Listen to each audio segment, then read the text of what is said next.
بسم الله الرحمن الرحيم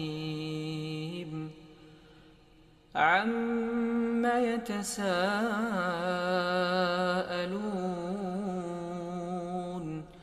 عن النبأ العظيم الذي هم فيه مختلفون كلا سيعلمون ثم كلا سيعلمون ألم نجعل الأرض مهادا والجبال أوتادا وخلقناكم أزواجا وجعلنا نومكم سباتا وجعلنا الليل لباسا وجعلنا النهار معاشا وبنينا فوقكم سبعا شدادا وجعلنا سراجا وهاجا وأنزلنا من المعصرات ماء ثجاجا لنخرج به حبا ونباتا وجنات ألفافا إن يوم الفصل كان ميقاتا يوم ينفخ في الصور فتأتون أفواجا وفتحت السماء فكانت أبوابا وسيرت الجبال فكانت سرابا إن جهنم كانت مرصادا للطاغين مآبا لابثين فيها أحقابا لا يذوقون فيها بردا ولا شرابا إلا حميما وغساقا جزاء وفاقا إنهم كانوا لا يرجون حسابا وكذبوا بآياتنا كذابا وكل شيء أحصيناه كتابا فذوقوا فلن نزيدكم إلا عذابا إن للمتقين مفازا حدائق وأعنابا وكواعب أترابا وكأسا دهاقا لا يسمعون فيها لغوا ولا كذابا جزاء من ربك عطاء حسابا رب السماوات والأرض وما بينهما الرحمن يا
معه في كتابه الكريم وهو أصدق القائلين بعد أعوذ بالله من الشيطان الرجيم يا أيها الذين آمنوا اتقوا الله حق تقاته ولا تموتن إلا وأنتم مسلمون اللهم صل على محمد وعلى آله وصحبه وسلم اللهم علمنا بما ينفعنا وانفعنا بما علمتنا وزدنا علما وارزقنا فهما. Assalamualaikum warahmatullahi wabarakatuh.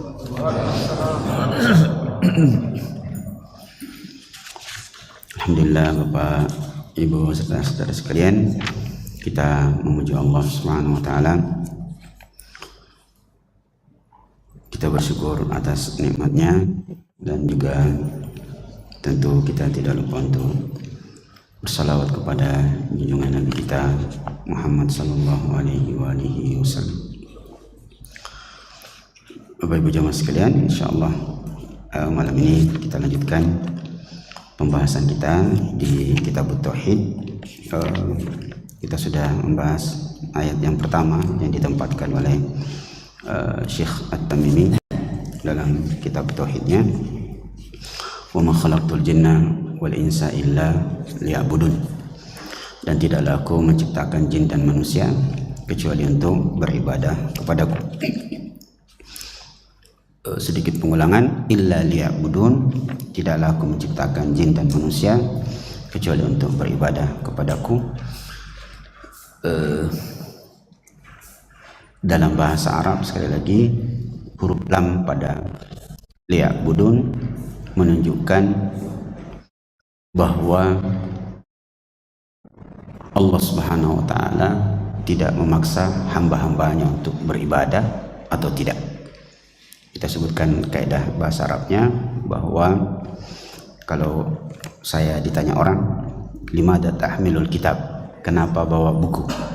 Saya akan jawab, ahmilul kitab liaqra. Saya bawa buku karena saya mau baca. Kenyataannya nanti boleh jadi saya baca, boleh jadi tidak. Begitulah dengan ayat tadi. Wa ma khalaqtul jinna wal insa illa liya'budun. Tidaklah aku menciptakan jin dan manusia kecuali untuk beribadah kepadaku. Kenyataan di lapangan akan ada orang-orang yang rajin beribadah. Sebaliknya ada bahkan yang tidak mau beribadah kepada Allah Subhanahu wa taala. Alhasil bahwa Allah sekali lagi tidak memaksakan hamba-hambanya untuk beribadah kepadanya. Allah cuma berikan jalan. Ini balasan untuk yang beribadah, yaitu syurga. Ini balasan untuk orang yang tidak mau beribadah, yaitu neraka. Selesai. Dari sini kita dapatkan kesimpulan bahwa yang pertama, hukum asal atau tujuan asal Allah menciptakan makhluknya dari golongan jin dan manusia adalah untuk beribadah kepada Allah Subhanahu wa taala. Dan al-ubudiyah, ibadah itulah pekerjaan yang paling mulia di sisi Allah Subhanahu wa taala. Ya.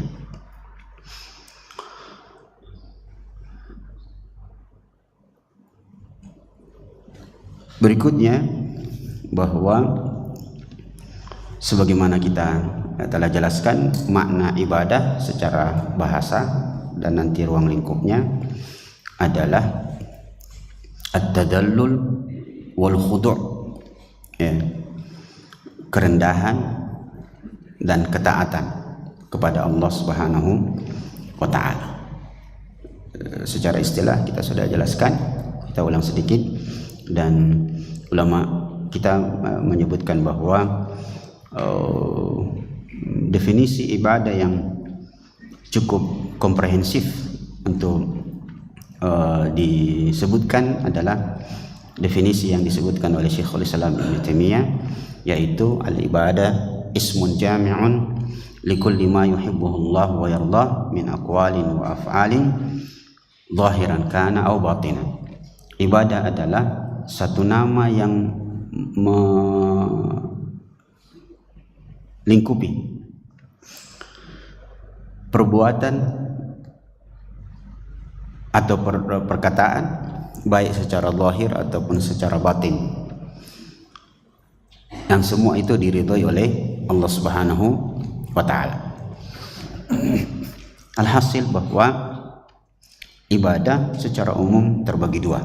Dari definisi itu kita dapatkan ada ibadah yang memang dia disebut sebagai ibadah mahdhah, yang ada aturan-aturannya. Ada ibadah yang ghairu mahdhah. Dan ada perbuatan-perbuatan yang jika dilakukan dia akan bernilai ibadah. Ya, baik ada teksnya dalam janji Rasulullah, misalnya senyum, tabassumuka fi wajhika akhika sadaqah, engkau senyum kepada saudaramu dia adalah sedekah, maka dia bernilai ibadah. Itu beberapa pengulangan Bapak beserta saudara sekalian. Berikutnya bahwa firman Allah, "Wa ma khalaqatul jinna wal insa illa liya'budun," dan tidaklah aku menciptakan jin dan manusia kecuali untuk beribadah kepadaku. Sebagian ulama tafsir mengatakan illa liya'budun maksudnya illa liwahidun. Tidaklah aku menciptakan jin dan manusia kecuali untuk mereka mentauhidkan aku, kata Allah Subhanahu wa taala. Artinya dalam seluruh keadaannya manusia itu ketika beribadah hendaklah didasari oleh pentauhidan, pengesaan Allah Subhanahu wa taala. Nanti kita jelaskan secara rinci di mana ulama kita belakangan membagi tauhid menjadi 3. Tauhid rububiyah, uluhiyah dan asma wa sifat. Nanti insyaallah secara rinci kita sebutkan. Kita ikuti alur dalil-dalil yang ditempatkan oleh Syekh. Wa ma khalaqtul jinna wal insa illa liya'budun. Kemudian ayat berikutnya yang ditempatkan adalah wa'budullaha wa la tusyriku bihi syai'a, dan sembahlah Allah dan jangan sampai engkau mempersyirikatkan Allah dengan sesuatu pun. Nah, kalau dalam bahasa Arab sengaja ditulis syai'an, tidak pakai alif lam, untuk menunjukkan bahwa jangan mempersyirikatkan Allah dengan sesuatu pun. Yang dalam bahasa Arab dikatakan sighatun nakirah tufidul umum. Jadi kalau ada kalimat dalam bahasa Arab tidak pakai alif lam, itu menunjukkan keumuman. Segala sesuatu tidak boleh ya menjadi sandingan dalam ibadah kita kepada Allah Subhanahu wa ta'ala.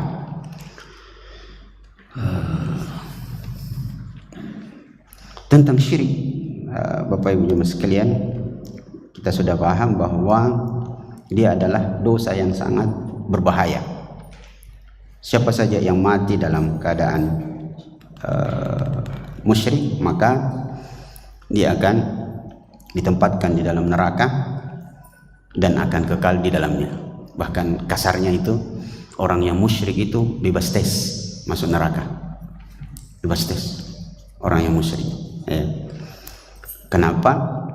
La in asyrakta la yahbatanna amalu. Kalau engkau melakukan kesyirikan, semua kebaikanmu batal, dia menjadi batal. Dalam ayat yang lain, innallaha la yaghfiru ay yushraka bihi. Sungguh Allah tidak akan mengampuni ya dosa orang yang memperserikatkan Allah Subhanahu wa ta'ala. Dan Allah sangat marah dan cemburu kepada pelaku syirik. Kenapa? Saudara sekalian, syirik itu, orang yang berlaku syirik itu kurang ajar sebenarnya, Pak. Sangat kurang ajar. Coba kita bayangkan, kita bicara tentang sisi kemanusiaan kita sebagai manusia. Bagaimana perasaan Bapak, Ibu, saudara sekalian, kita ke kampung ambil orang untuk dijadikan pegawai di rumah kita. Nah, istilah kerennya sekarang ART. Cocok ini?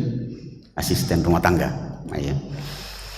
Kita ongkosi dia ya dari perjalanan dari kampung menuju rumah kita di kota. Kemudian di rumah kita kasih kamar yang baik, yang layak. Kita kasih makan dia sebagaimana yang kita makan. Dan kita gaji dia setiap bulan dengan gaji UMR Makassar. Berapa UMR Makassar sekarang? 3 juta ya? 3 juta. Ya. Bisa dibayangkan? Tapi apa yang terjadi? ART ini ya di rumah bahkan dikasih pakaian segala macam. Tapi setiap hari ART ini bukannya bekerja di rumah kita, namun setiap hari mulai terbit matahari dia sudah pergi ke sebelah, ke rumah tetangga, ngerumpi dengan tetangga sebelah, pembantunya tetangga sebelah, sambil membantunya mengerjakan pekerjaan rumah sang ART di samping rumah. Kira-kira bagaimana perasaan Pak? Ini pembantu didatangkan dari jauh, dari kampung, dikasih semua fasilitasnya segala macam. Bukannya bekerja di rumah kita, tapi bekerja di rumah orang lain sambil ngerumpi. Awalnya bagus. Biasanya kalau ngerumpi itu selalu awalnya bagus. Kalau sudah sebut itu berbahaya sudah. Hati-hati Pak. Dan itu bukan cuma pekerjaan perempuan, laki-laki. Kalau sudah awalnya masih cerita-cerita baik. Begitu sudah sebut si fulan, sudah. Jadi kalau mau menghindari ghibah, begitu teman bicara kita sebut nama orang, hindari cepat, berhenti cepat. Sebab awalnya baik mantongin itu Pak Irwan itu baik. Nanti lama masuk kalimat tapi. Kalau sudah tapi masuk sudah itu. Bagaimana perasaan Bapak? Orang yang mengongkosi itu tiba-tiba dia bekerja di luar. Pasti kita, kalau saya Pak, orang Sulawesi kurang aja, patah mau terima Pak? Begitu marah. Dan Allah lebih marah kepada orang yang mempersyirikatkan Allah Subhanahu wa Ta'ala. Dikasih udara gratis, apa segala macam, malah beribadah kepada yang lainnya. Subhanallah, nikmat Allah sangat banyak kepada kita. Itu sedikit gambaran. Kemudian saya loncati saja ayatnya. Kita pindah langsung ke hadis Rasulullah SAW yang ditempatkan oleh Syekh. Hadis Muadz bin Jabal. Kita dengarkan hadisnya. Wa an Muadz bin Jabal radhiyallahu anhu qala, dari sahabat yang mulia Muadz bin Jabal radhiyallahu anhu qala, kuntu radifan Nabi sallallahu alaihi wasallam ala himarin. Aku pernah berboncengan dengan Nabi sallallahu alaihi wasallam, dan maksudnya sini saya yang dibonceng, saya di belakangnya Nabi, di atas keledai apa kedelai? Keledai. Faqala li, sambil berjalan itu biasa agak susah sebut biasa Pak, keledai dan kedelai ya. Baik. Faqala li, sambil jalan itu kata Muadz, ya, aku dibonceng oleh Rasulullah SAW. Lalu Rasulullah mengatakan kepadaku, ya Muadz, wahai Muadz, atadri ma haqqullahi 'alal ibad wa ma haqqul ibadi 'ala Allah. Wahai Muadz, tahukah engkau apa haknya Allah atas hamba-hambanya dan apa haknya hamba kepada Allah Subhanahu wa Ta'ala? Kita dengarkan jawabannya. Qultu, aku menjawab, Allah wa rasuluhu a'lam. Allah dan Rasulnya yang lebih tahu. Tidak apa-apa ya pengulangan ini. Qala haqqullahi 'alal ibadi ay ya'buduhu wa la yusyriku bihi syai'a. Rasulullah menjawab, adapun hak Allah atas hamba-hambanya adalah hendaklah hamba-hamba itu beribadah kepadanya dan tidak mempersyarikatkannya dengan sesuatu pun. Wa haqqul ibadi 'ala Allah, dan haknya hamba kepada Allah adalah alla yu'adziba man la yusyriku bihi syai'a, untuk tidak mengazab seorang pun dari hambanya yang tidak mempersyarikatkannya. Mendengar itu aku berkata, kata Mu'adz, qultu ya Rasulullah, afala ubasyirin nas, bolehkah aku berikan berita gembira ini? Kan mantap ini. Boleh aku berikan berita gembira ini kepada manusia? Qala la tubasyirhum fayattakilu. Jangan dulu. Jangan. Nanti mereka ya terlena dengan berita itu. Nah, sekarang kita perhatikan pelan-pelan. Izinkan saya Bapak Ibu yang sekalian untuk menjelaskan hadis ini dalam beberapa sisi. Yang pertama, sisi psikologis, ya. Sebab hadis-hadis Nabi itu banyak sekali bisa kita tinjau dengan berbagai perspektif. Yang pertama, Mu'adz bercerita bahwa aku pernah dibonceng oleh Nabi Sallallahu Alaihi Wasallam. Kata para ulama, ini membuktikan betapa tawaduknya Rasulullah Sallallahu Alaihi Wasallam, pemimpin besar, orang yang dimuliakan, Allah yang memuliakannya, dimuliakan, dihormati oleh sahabatnya, tetapi beliau masih mau membonceng sahabatnya, membonceng. Ini memberikan pelajaran penting. Kalau ada mobil tepat atau ada kendaraan tak lalu, ada saudara-saudara kita yang butuh tumpangan, paling minimal kalau dekat-dekat aja Pak, di lampu merah ada di sebelah, buka kaca. Waalaikum, buka, jangan pakai klakson. Sekarang ini salam sudah diganti sama klakson. Padahal dekat, kalau jauh ya wajar lah, kalau dari sana pipip, oh iya mantap. Tapi kalau dekat pipip assalamualaikum lah, assalamualaikum. Dan itu tanda-tanda kiamat. Min asyaratis sa', tanda-tanda kiamat. Salam sudah ditinggalkan orang. Minta maaf ya, saya belok-belok sedikit. Saya biasa senyum-senyum sendiri Pak. Saudara kita ini banyak saudara-saudara kita yang kikir sekali menjawab salam. Bahkan ada yang tidak tahu jawab salam. Waalaikum lam. Ada yang lebih parah dari itu. Waalaikum, iya. Nah itu saya senyum-senyum sendiri. Yang lebih parah itu adalah tidak ada salam, pipip. Saya pernah dapati ada anak muda sudah dapat kerjaan. Biasa Pak, orang tua kita di Sulawesi itu kalau lihat anaknya pakai baju dinas bangga sekali tuh. Itu pokoknya kalau orang tua terutama mama itu kalau lihat anaknya sudah pakai baju dinas, apalagi yang pakai songkok rapi, padahal baju security lebih banyak hormatnya daripada gajinya tuh. Saya pernah dapat tetangga saya dulu. Kau udah mama sudah siap Tommy, kau udah di samping anaknya panasi mesin motor, bangga sekali dia. Tidak tahu bila tur mau dari motor dulu, mau pergi salami dulu mama cium tangannya. Rum. Pipip. Tidak tahu bilang, "Mak, pergi, Mak." Pipip. Iya nak, mama nak. Iya nak, pergi. Ini yang hal perlu kita perhatikan. Kita kembali pelan-pelan. Rasulullah SAW kata Mu'adz membonceng saya. Jadi yang punya kendaraan yang justru yang membawa. Kalau kita biasa, ustaz kan bonceng ustaz kan, anak suka kita bawa. Begitulah Rasulullah, dia bawa sendiri membonceng. Kalimat berikutnya yang perlu kita pahami secara psikologis sangat-sangat indah. Perhatikan baik-baik. Rasulullah mengatakan, ya Mu'adz, wahai Mu'adz.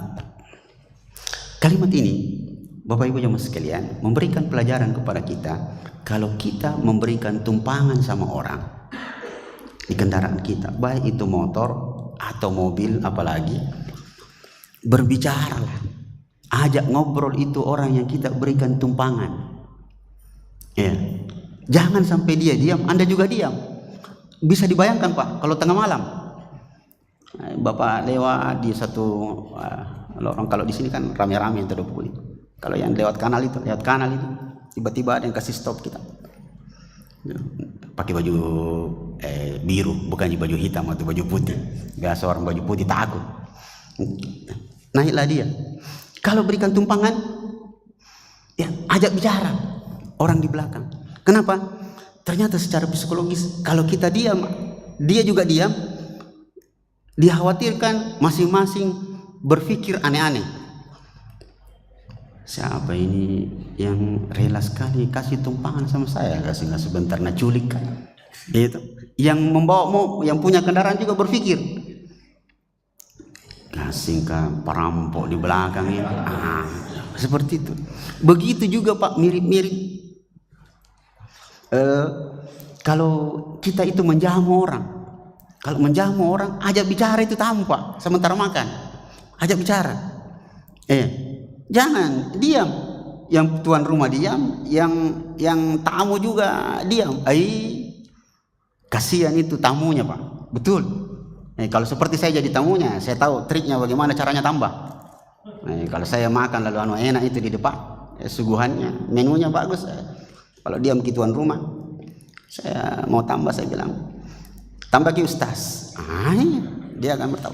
Tapi coba bayangkan Pak, makan di rumah orang, ya. Padahal menunya bagus. Tuan rumah diam, saya juga diam. Ya, tamu juga diam.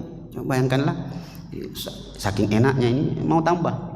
Ketika tangan saya menuju lobster, tapi tuan rumah diam, dia diam, tapi matanya ikuti tangan saya. Kira-kira bagaimana? Mantap ini, mantap. Begitu matanya tuan rumah lihat, terpaksa belok ini tangannya, harusnya ke lobster pergi dicimpokang. Kenapa diam? Sama-sama diam. Jadi kita itu diajari untuk ajak ngobrol orang supaya terjadi kontak. Dan lihatlah bagaimana dulu seorang sahabat ketika Rasulullah menawarkan sahabat-sahabat yang lain untuk menjamu sahabat yang datang itu, ya. Karena Rasulullah ketika mau menjamu orang, dia pergi tanya dulu istrinya, bagaimana, ada makanan tidak? Kata istrinya, tidak ada, yang ada cuma air. Maka ditawarkanlah kepada sahabat. Ternyata ada sahabat yang langsung istilahnya saking besarnya keinginannya untuk menjamu sahabat, dia langsung, saya Rasulullah, datang lagi di rumah, datang itu. Sampai di rumah dia tanya istrinya, ada makanan tidak? Dia bilang, ada, cuma untuk anakmu, untuk kita tidak ada. Apa yang terjadi? Ya, dimatikan lampu, nah sudah, kau kasih keluar makanan untuk satu porsi, itu pun untuk porsi anak-anak, kasih ke tamunya, kasih ke tamu. Lalu dimatikan lampu, matikan lampu, matikan. Dia bilang tamunya, kenapa dimatikan itu pelitanya? Dia bilang, kurang minyaknya. Makan, sahabat itu pura-pura makan. Padahal dia tidak makan, kesian. Itu memberikan petunjuk, stressingnya adalah kalau menjamu orang atau menolong orang, terima, ajak dia ngobrol supaya tidak terjadi prasangka yang tidak baik. Baik, itu beberapa tinjauannya. Kita dengarkan kalimat berikutnya. Ya Mu'ad, wahai Mu'ad. Ini juga memberikan petunjuk bahwa sebaiknya ya kita kenal dan tahu namanya orang-orang yang sering bersama kita. Cuma saya Pak minta maaf duluan, saya tidak terlalu kuat menghafal nama-namanya orang. Saya cuma tahu bahwa ini wajahnya ini. Di kelas pun saya jarang mengabsen. Saya cuma suruh ketua kelas, absen teman-teman. Tapi saya tahu wajahnya yang ini. Seperti itu. Baik. Ya Mu'ad, atadri, tahukah engkau? Ini Rasulullah SAW mengajarkan kepada kita perspektif bagaimana menjadi seorang pendidik. Jadi dalam proses belajar mengajar itu ada namanya gaya bahasa pertanyaan. Kita mengajar orang dalam bentuk pertanyaan supaya orang bangkit. Oh ya, rasa ingin tahunya. Tahukah kamu? Tahukah kamu? Tahukah? Dan begitu dalam Al-Quran banyak. Alam tara kaifa dan seterusnya. Wahai Mu'ad, tahukah kamu apa hak Allah kepada hamba dan apa hak hamba kepada Allah? Nanti bagian kedua ini hak hamba kepada Allah kita akan dengarkan penjelasannya. Mendengarkan itu kata Mu'ad, qultu Allahu wa rasuluhu a'lam. Allah dan Rasulnya lah yang lebih tahu. Kalimat ini sangat penting Bapak Ibu jamaah sekalian dalam masalah akidah dan masalah hukum syariat. Bahwa yang pertama, Allahu wa rasuluhu a'lam itu diucapkan ketika Rasulullah masih hidup. Sekarang tidak boleh lagi kita mengatakan Allahu wa rasuluhu a'lam. Kita cuma boleh mengatakan Allahu a'lam. Itu penting. Ini juga yang harus menyeret kita kepada kalimat yang sering kita dengar. Itu saya biasa kalau ada di rumah nonton acara apakah berita di televisi. Biasa itu artis-artis bilang demi Allah dan Rasulnya. Saya bersumpah demi Allah dan Rasulnya. Tidak boleh. Tidak boleh, Pak. Tidak boleh bersumpah selain kepada atas nama Allah Subhanahu wa taala. Tidak boleh. Saya bersumpah. Bersumpah kok. Sumpah kok. Sumpah kok. Demi Allah dan Rasul. Tidak boleh. Harusnya satu saja. Demi Allah dengan 3 bentuk kalimat. Wallahi billahi tallahi. Bahasa Indonesia demi Allah saja. Yang tidak boleh bersumpah selain Allah Subhanahu wa taala. Dan itu perlu disosialisasikan kepada masyarakat kita untuk tidak menggunakan kalimat-kalimat yang salah, ya. Sekarang ini banyak kalimat-kalimat yang kaum muslimin menggunakannya tapi dia tidak tahu artinya. Yang lebih parah, ada kalimat yang tidak pantas untuk seseorang tapi dia ucapkan. Apa itu? Almarhum. Almarhum untuk orang kafir, jelas-jelas mati dalam keadaan kafir, dia bilang almarhum. Hei, apa maksud Nurahim? Memang orang itu mati dalam keadaan terzolimi, tetapi dia mati dalam keadaan kafir, jelas dia bukan muslim. Masa bilang almarhum? Gunakan kalimat yang lebih pantas untuknya, mendiam, untuk menghormati. Tapi almarhum, bagaimana caranya almarhum? Mati dalam keadaan kafir. Nah, ini yang perlu dipahami. Teks-teks kalimat yang biasa seenaknya saja orang bilang, ya, almarhum. Mending bilang mendiam. Nah, ini perlu kita sekali lagi perhatikan dan pahami bahwa agama kita ini aturannya sangat jelas dan ketat.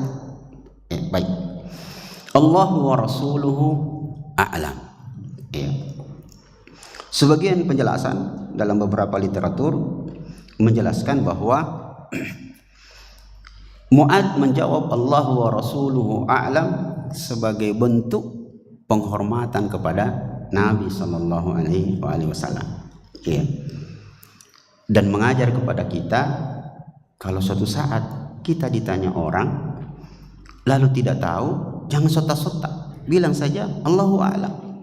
Dan tidak mengapa, tidak akan menurunkan derajat kita kalau kita bilang saya tidak tahu. Sekarang ini ya banyak yang sota-sota masalah agama. Saya heran Pak, dan semua orang kita ini kaum muslimin heran. Kalau bicara kedokteran orang pada diam, tidak berani orang bicara kesehatan kalau bukan bidangnya. Tapi kalau bicara agama, istilah orang sekarang ya, sedito pendapat. Sedito pendapat. Ini masalah ini. Yang lebih parah itu dia tidak mengerti agama. Begitu disodorkan atau disampaikan sesuatu, dia bilang pakai bahasa Makassar ya, lebih asik kayaknya. Ngapainnya kemai sih? salong tala serelinoa nampang ko langir kamay ya. Ini masalah ini. Ajaran apa sih yang kau bawa itu? Lama aku mau hidup di dunia, baru sangat dengar yang begitu. Hei, memangnya ukuran agama ini lewat pengetahuanmu? Ente siapa? Kamu siapa? Itu masalahnya. Itulah sebabnya perlu kita pahami kalimat berikut ini yang dinisbatkan kepada Ali radhiyallahu an. Beliau mengatakan, "Lau sakatal jahil lan adama al-khilaf." Seandainya orang-orang awam, orang-orang bodoh itu diam, sungguh perselisihan pendapat itu tidak akan banyak. Tidak akan banyak. Tapi karena orang bodoh juga sota-sota. Punanak ke saya itu sepertinya apa sepertinya? Bagaimana pendapatmu tentang yang beginian? Sebenarnya haram, tapi karena sudah terlanjur banyak yang lakukan, ya saya kira boleh-boleh saja. Inilah madhab kelima ini. Madhab cuma kita kenal 4. Madhab Hanafi, Maliki, Syafi'i, Hambali. Dia madhab kelima. Madhab saya kira tidak apa-apa, saya kira boleh-boleh saja. Kalau kau tidak tahu, diam kau. Biarkan perselisihan itu, perbedaan pendapat di kalangan ulama. Biar saja orang besar. Kalau itu istilahnya permainan tingkat tinggi, biar saja ulama berbeda pendapat. Yang mana yang benar? Kalau sholat orang itu bangkit dari ruku begini kembali atau begini, biar saja. Biarkan saja dia bertengkar. Kita nikmati saja. Nikmati. Nanti tinggal kita ikuti mana yang lebih banyak sampaikan kepada kita. Selesai persoalan. Biar. Coba kita begini Pak. Subhanallah, Imam Syafi'i itu mengajar kepada kita bagaimana mengambil manfaat dari sebuah perselisihan. Jangan menambah perselisihan, mengambil manfaat. Imam Syafi'i, beliau bilang, lama sekali saya cari apa itu jamaknya Dajjal. Dajjal, apa itu kalimat jamaknya Dajjal? Itu kan bentuk tunggal. Dajjal, apa bentuk pluralnya? Nanti setelah bertengkar Imam Malik, ya, Imam Malik marah kepada Ibnu Ishaq, ahli sejarah itu. Imam Malik mengatakan, innahu dajjalun min dajajili hadhil ummah. Imam Syafi'i mengatakan, alhamdulillah, lamanya saya cari itu kalimat pluralnya itu, jamaknya itu Dajjal, baru saya dapat setelah Imam Malik marah. Begitu ceritanya. Kalau kita jadi orang awam, jangan ikut gitu. Saya kira betul itu yang dibilang Syekh Albani, bid'ah itu yang bangkit dari ruku meletakkan, kan Syekh Albani mengatakan bid'ah itu orang yang bangkit dari ruku lalu meletakkan tangan. Ya bukan urusanmu itu, biar saja. Nah ini yang perlu kita pahami. Kalau kita ditanya orang sesuatu yang kita tidak tahu, bilang saja Allahu a'lam. Ulama mengatakan Allahu a'lam nisful ilm. Kalimat saya tidak tahu untuk sesuatu yang memang Anda tidak tahu, itu adalah setengah ilmu. Tapi banyak orang tidak mau, Pak. Masa saya sudah Kiai Haji, Profesor Doktor baru ditanya, bilang tidak tahu, gengsi dong. Ini masalahnya. Kau siapa dibandingkan Imam Malik? Imam Malik pernah datangi orang, ditanya 40 pertanyaan, cuma 4 dalam riwayat, cuma 4 yang dijawab. Lalu orang-orang itu protes, "Wih, jauh tak datang dari Maroko ini." Dia datang dari Maroko, Maghrib, Maroko. Dari Sabang sampai Maroko, dari Merauke sampai Maroko sampai 40 pertanyaan titipan dari kaum kami, kau cuma 4 yang kau jawab. Apa Imam Malik? Apakah kamu ridho saya masuk neraka, kalian masuk surga? Saya tidak mau menjawab sesuatu yang saya tidak tahu. Bahaya saya piti holo-holoi. Kan ada itu namanya dari dulu Pak, ada negara garing piti. Itu piti kanak-kanai, piti holo-holoi, piti kejo-kejoi. Ya, kalau kau tidak tahu, bilang tidak tahu. Jangan langsung. Itu juga bukan dia ditanya, dia menjawab. Ada orang begitu Pak. Padahal ulama dulu Pak, di kalangan para sahabat, kalau ada yang bertanya 10 orang, Ada orang datang bertanya, Ustaz, Syekh, apa hukumnya ini dan itu? Dia sebenarnya tahu, tapi dia opor, tanya ini. Dia bilang, tanya ini. Tapi ada yang bukan dia ditanya. Itu mengecewakan orang yang bertanya. Kau bukan kau tanya, kenapa kau menjawab? Iya kalau benar, kalau salah. Itu justru menunjukkan kebodohan Anda di hadapan 8 orang. Itu pelajaran psikologis yang sangat berarti dari Ibnu Mas'ud. Allahu wa rasuluhu a'lam. Kemudian Rasulullah pun kemudian menjawab. Beliau mengatakan, haqqullahi 'alal ibad ay ya'buduhu wa la yusyriku bihi syai'a. Haknya Allah, artinya kewajiban yang telah Allah tetapkan atas hamba-Nya untuk kita semua kepada Allah adalah beribadah kepadanya dan tidak mempersyirikatkannya dengan sesuatu pun. Selesai. Gampang sekali masuk surga ternyata. Kau beribadah saja, kalau pakai pinjam istilahnya Zainuddin MZ rahimahullah, masuk surga gampang. Kau laksanakan perintah, jauhi larangan, selesai persoalan. Selesai. Gampang tuh? Gampang. Tapi banyak yang haram. Lebih banyak mana? Yang haram atau yang halal? Jangan terobsesi oleh lagunya Rhoma Irama. Ada lagunya Rhoma Irama itu mengobsesi orang. Kenapa yang enak-enak itu diharamkan? Enak-enak. Apa yang enak-enak diharamkan? Apa? Enak. Baik sembarang apa ini?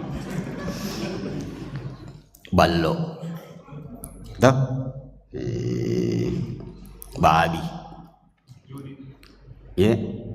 Main judi. Enak itu, Pak. Dan judi itu banyak gunanya. Itu balok dengan judi banyak gunanya. Dan Allah sendiri yang bilang. Bisa datangkan kasih saya tahu saya ayatnya bahwa judi dan balok itu, khamar itu banyak gunanya. Yas'alunaka 'anil khamri wal maisir.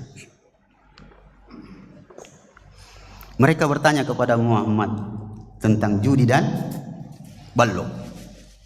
Khamar, tahu? Khamar. Balok. Kan balok macam-macam. Ada balok AC, ada balok apa lagi? Balok teh nih, balok talak. Coba sambungkan ayatnya. Yas'alunaka 'anil khamri wal maisir qul fihima ismun kabirun wa manafi'. Manafi' itu jamak dari manfaat. Berarti Allah sendiri sampaikan kepada kita bahwa khamar dan judi itu, balok dan judi itu banyak manfaatnya. Dan Ibnu Katsir rahimahullah menyebut salah satu manfaat khamar adalah mencerdaskan otak. Silakan rujuk ke tafsir Ibnu Katsir. Dia membuat otak itu bekerja, tapi sayangnya setelah itu dia merusak. Juga balok itu membuat orang jadi percaya diri.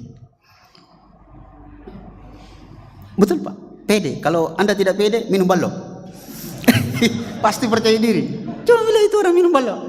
Balok orang begitu dia minum balok, berani nah. Naik berani ini. Tobok kok. Ya.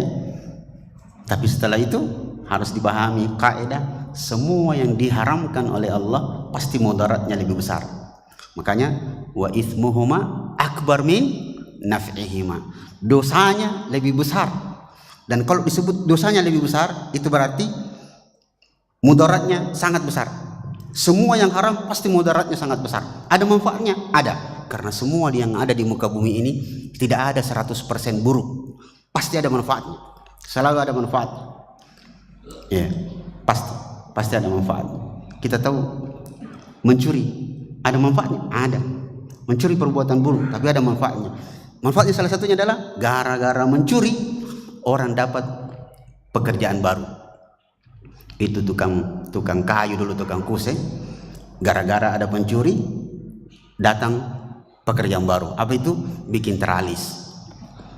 Itu tidak ada pekerjaan yang 100% jahat, pasti ada manfaatnya. Tetapi hati-hati, Pak. Sekali lagi, semua yang diharamkan oleh Allah pasti mudaratnya lebih besar. Saya kasih satu contoh nyata dan saya sangat mengerti karena itu menimpa bapak saya. Ya, sebagai penutup nanti insya Allah kita sampaikan bahwa kita harus hati-hati. Ini kaidah. Bapak saya itu kena gulanya tahun 2001. Saya pulang liburan, bapak gulanya naik 500. Oh, kaget keluarga. Bayu bisa buta itu. Ternyata dia pergi, setelah pergi periksa dikasih tahu 500, dia harus hati-hati. Saya subuh-subuh itu malamnya memang saya sudah dengar kerasa kerusuk mama itu begini, pokoknya bisik-bisik, jangan sampai ketahuan sama Iwan, bahaya Iwan marah aku. Ternyata bisik-bisiknya itu adalah dia dikasih tahu sama orang, mama saya dikasih tahu sama orang bahwa kalau mau kasih turun gulanya bapak itu yang sudah 500 yang sangat berbahaya itu, suruh minum air kencingnya. Suruh minum, tidak apa-apa, suruh minum air kencingnya. Dan ternyata memang air kencing itu obat. Air kencing obat. Tapi disuruhnya itu adalah air kencing yang pertama keluar.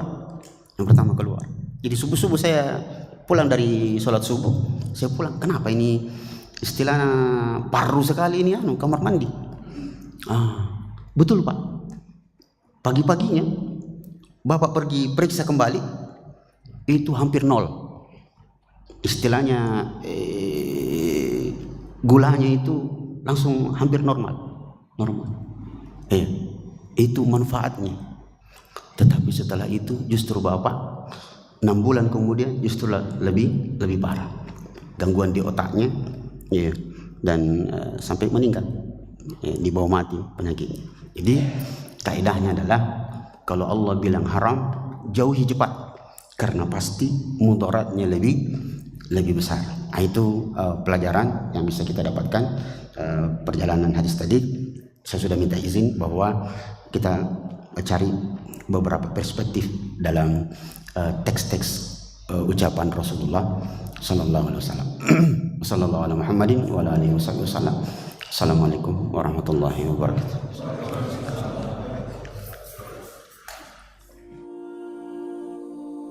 Assalamualaikum warahmatullahi wabarakatuh. Hai sahabat inspirasi, kami sedang berada di daerah Kota Makassar. Hari ini tepat berada di lokasi pembangunan rumah tahfiz yang rencananya akan dibangun 3 lantai dan akan menampung beberapa santri yang akan belajar di sini. Besar bangunan ini panjang sekitar 36 meter dan luas bangunan ini sekitar 12 meter. Dan tentunya bangunan ini membutuhkan support dari para donatur dan muzaki agar pembangunan ini tetap berlanjut dan segera siap layak huni. Dan terima kasih kepada donatur dan muzaki yang telah memberikan dukungan sampai saat ini. Semoga menjadi pemberat timbangan amal di akhirat nanti. Saya Ashari dari Wahda Inspirasi Zakat. Assalamualaikum warahmatullahi wabarakatuh.